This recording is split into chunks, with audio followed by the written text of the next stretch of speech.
এই দেখুন কি সুন্দর ঢেঁকির শাক, কতগুলো তুলে ফেললাম অল্প একটু সময়ে।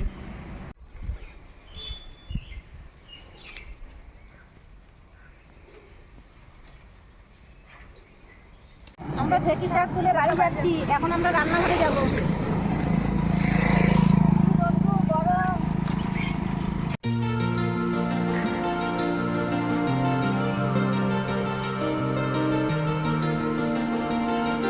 কাঁঠালের বীজ দিয়ে ঢেঁকির শাক রান্না করে দেখাবো, সেই জন্য কাঁঠালের বীজগুলো ঝিরিঝিরি করে কেটে নিচ্ছি। ঢেঁকির শাকটা ঝিরিঝিরি করে কাটবো, তো সেই জন্য কাঁঠালের বীজটা ঝিরিঝিরি করে কেটে নিচ্ছি।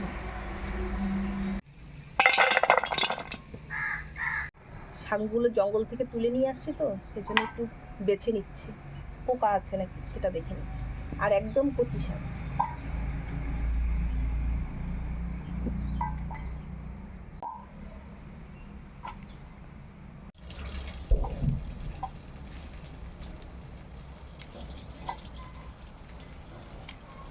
ঢেঁকি শাকটা ধুয়ে নিব ভালো করে।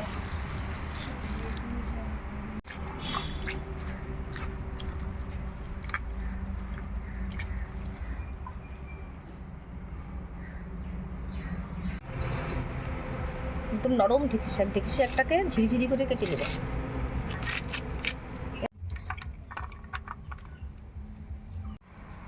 উনুনটা ধরিয়ে দিয়েছি, এখন আমরা ঢেঁকি শাক ভাজা করব।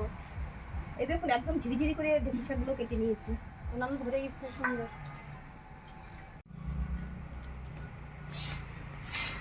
কড়াইটা উনানে বসিয়ে দিলাম।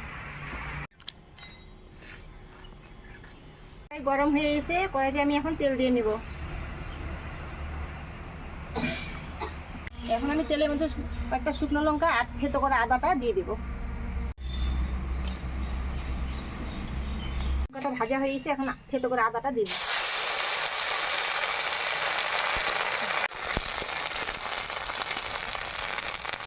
এখন কেটে রাখা কাঁঠালের বীজগুলো দিয়ে দিচ্ছি। কাঁচা লঙ্কাগুলো দিয়ে দিচ্ছি।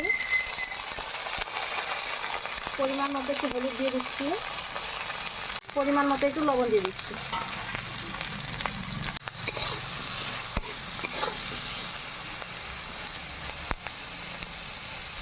কাঁঠালের বীজগুলো ভাজা হয়ে গেছে, এখন এর মধ্যে আমি শাকগুলো ছেড়ে দেবো।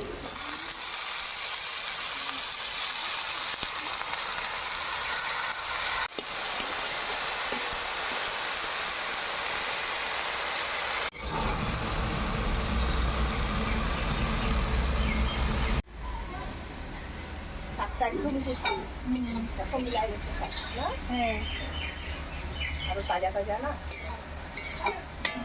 খুব রোদ্রু, চারদিক পুরা গরম, গরমে একদম। আমার শাক ভাজা হয়ে গেছে, এখন আমি নামিয়ে নেব।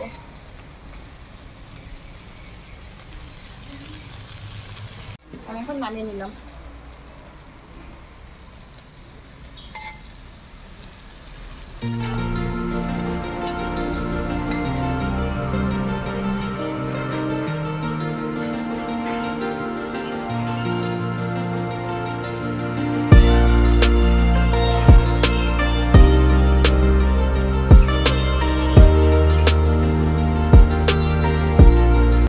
আপনারাও এই শাক তৈরি করে খেয়ে দেখবেন, ভালো লাগবে।